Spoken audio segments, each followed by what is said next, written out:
Baik, kita bertemu lagi di sesi 4 pertemuan 7, yaitu tentang Fundamental of Organizational Structure. Kalau sebelumnya kita bicara bahwa di dalam struktur organisasi, itu ada dua perspektif yang perlu kita lihat. Itu ada yang namanya uh, horizontal perspektif dan vertikal perspektif, dan juga bagaimana pengambilan keputusan atau desentralisasi dan sentralisasi di dalam organisasi. Maka pada sesi-sesi berikutnya kita akan bahas tentang jenis-jenis organisasi atau jenis-jenis struktur organisasi. Yuk kita simak. Baik, yang pertama kita akan coba lihat tentang organizational design alternatif. Di sini kita lihat apa sih yang menjadi pokok-pokok dari pemilihan desain organisasi. Dan yang pertama, bentuk yang pertama kita akan bahas itu adalah functional design. Baik, sebelum kita membahas tentang bentuk dari struktur organisasi, maka kita akan membahas tentang tiga hal. Jadi kalau kita bicara tentang desain struktur organisasi, maka akan ada tiga hal yang mengindikasikan struktur tersebut. Yang pertama adalah required work activity, yang kedua adalah reporting relationship, dan ketiga adalah department grouping option. Jadi tiga hal ini akan tercermin dalam struktur organisasi yang akan kita lihat. Kita bahas satu persatu. Required work activity. Jadi, ketika kita melihat struktur organisasi, kita sudah tahu sebenarnya apa sih fungsi-fungsi yang diperlukan. Jadi, ketika menyusun, orang akan melihat aktivitas apa saja sih yang diperlukan untuk bisa mencapai goal dari organisasi. Nah, biasanya akan lebih mudah kalau kita tahu value chain-nya. Dari value chain kita membentuk kira-kira dari situ apa fungsi-fungsi yang perlu ada di dalam organisasi. Nah, fungsi-fungsi ini yang menjadi dasar dari adanya departemen-departemen yang ada di dalam organisasi. Misalnya kalau kita bicara tentang bagaimana merubah bahan baku menjadi bahan jadi, maka di situ akan terlibat mulai dari departemen logistik, kemudian departemen manufacture atau departemen produksi, kemudian departemen sales, kemudian departemen uh, pendukung, contohnya seperti finance, HR, dan sebagainya. Semakin besar perusahaan, maka akan semakin besar juga fungsi-fungsi. Akan muncul posisi-posisi baru, unit-unit baru, dan memungkinkan juga terbentuknya departemen baru. Inilah yang akan terlihat di dalam struktur organisasi. Yang kedua adalah reporting relationship. Nah, ini perlu dijabarkan, ini penting. Jadi kalau misalnya dalam struktur kita bisa lihat dari struktur tersebut siapa sebenarnya melapor pada siapa atau siapa memberikan perintah pada siapa. Dan ini tidak boleh terputus. Jadi tidak boleh misalnya ada bagian yang tidak tahu ketika ada masalah harus melapor ke siapa. Maka di dalam desain atau struktur organisasi ini harus jelas. Seperti itu. Terus kemudian yang ketiga adalah bagaimana grouping di dalam departemenisasi. Kenapa ini menjadi penting? Di dalam grouping departemen ini penting menjadi seorang karyawan karena ini karyawan perlu tahu dengan siapa sih sebenarnya mereka sharing, baik itu resource maupun fasilitas ataupun laporan ini harus seperti apa. Nah, ada banyak option sebenarnya ketika kita bicara pengelompokan departemen. Ada yang berdasarkan fungsi atau functional design, ada yang berdasarkan divisi atau divisional, ada yang berdasarkan geografis, letak geografis disebut geographical design, dan juga yang lain-lain. Kita akan bahas ini satu persatu. Kita akan mulai dari desain yang pertama, yaitu functional structure. Nah, ini sudah kita bahas di pertemuan 6 sebelumnya. Kita akan bahas lagi berdasarkan tadi, bagaimana flow information secara horizontal maupun vertikal di dalam bahasan kali ini. Functional structure disebut juga dengan U-form atau unitary.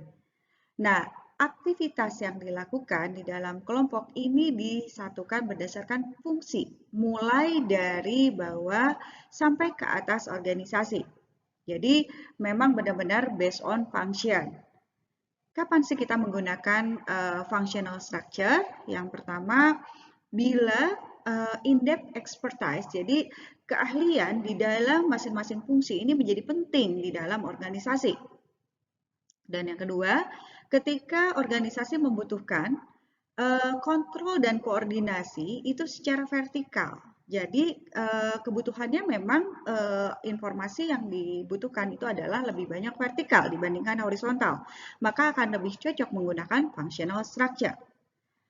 Dan yang paling penting di sini efisiensi dikedepankan karena jelas seperti yang dibahas di pertemuan 6 bahwa efisiensi ini menjadi penting di dalam functional structure. Kemudian ini juga bahwa tidak terlalu dibutuhkan koordinasi secara horizontal. Jadi masing-masing departemen ini akan berfokus pada departemennya masing-masing, pada fungsinya masing-masing. Berikut adalah contoh dari functional structure. Misalnya di sini ada Infotech Presiden. Di sini di bawahnya ada bagian R&D, Research and Development. Maka di bawahnya pasti itu akan terkait dengan Research and Development. Kemudian manufacturing, accounting, marketing. Nah, ini masing-masing akan bekerja sesuai dengan fungsinya sampai ke level-level yang ada di bawahnya. Ada kelebihan dan kelemahan dari functional structure ini. Yang pertama, functional structure ini membuat kita tahu sebenarnya seberapa besar sih misalnya skala ekonomi untuk masing-masing fungsi di dalam departemen. Kita bisa tahu mana yang lebih berfungsi dengan atau misalnya bernilai lebih dibandingkan yang lain atau misalnya mana yang menghasilkan lebih banyak daripada yang lain, ini bisa menjadi salah satu kekuatan dari functional structure. Yang kedua adalah ini masing-masing departemen ini karena fungsinya sama, mereka bisa saling memperdalam knowledge dan skill yang lebih dalam lagi di dalam masing-masing departemennya. Kemudian kelebihan yang ketiga itu memungkinkan ini organisasi untuk mencapai goals-goals yang terkait dengan fungsinya. Ini sangat mudah karena koordinasinya juga di antara mereka lebih mudah. Terus yang keempat, ini akan lebih baik kalau misalnya perusahaan itu memiliki hanya satu atau beberapa produk saja. Maka akan sesuai menggunakan functional structure. Nah, selain kelebihan, ada kelemahan, beberapa kelemahan dari functional structure ini.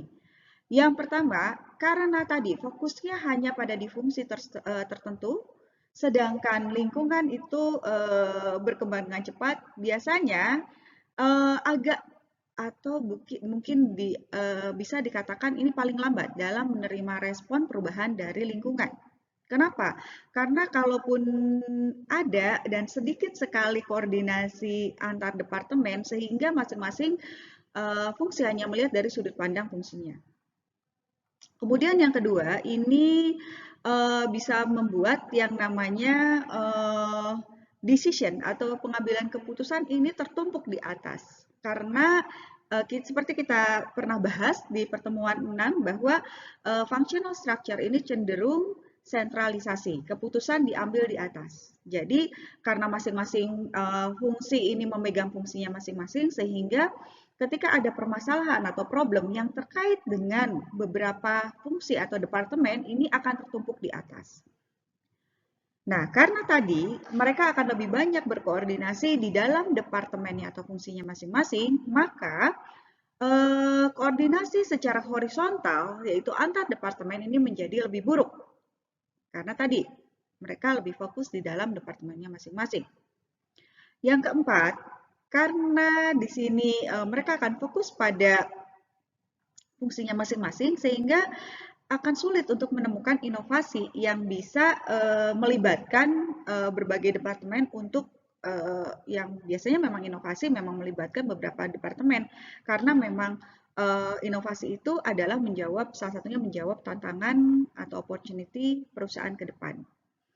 Kemudian yang kelima adalah karena fokusnya adalah pada masing-masing departemen, biasanya juga orang, terutama yang ada di level bawah, ini nggak aware dengan goals dari organisasi. Ini adalah sebagian weakness dari functional structure. Untuk bisa lebih jelasnya, rekan-rekan bisa membaca materi tersebut dalam buku DAF, Organizational Theory and Design, pada bab Fundamental of Organizational Structure. Oke, sampai bertemu di sesi berikutnya.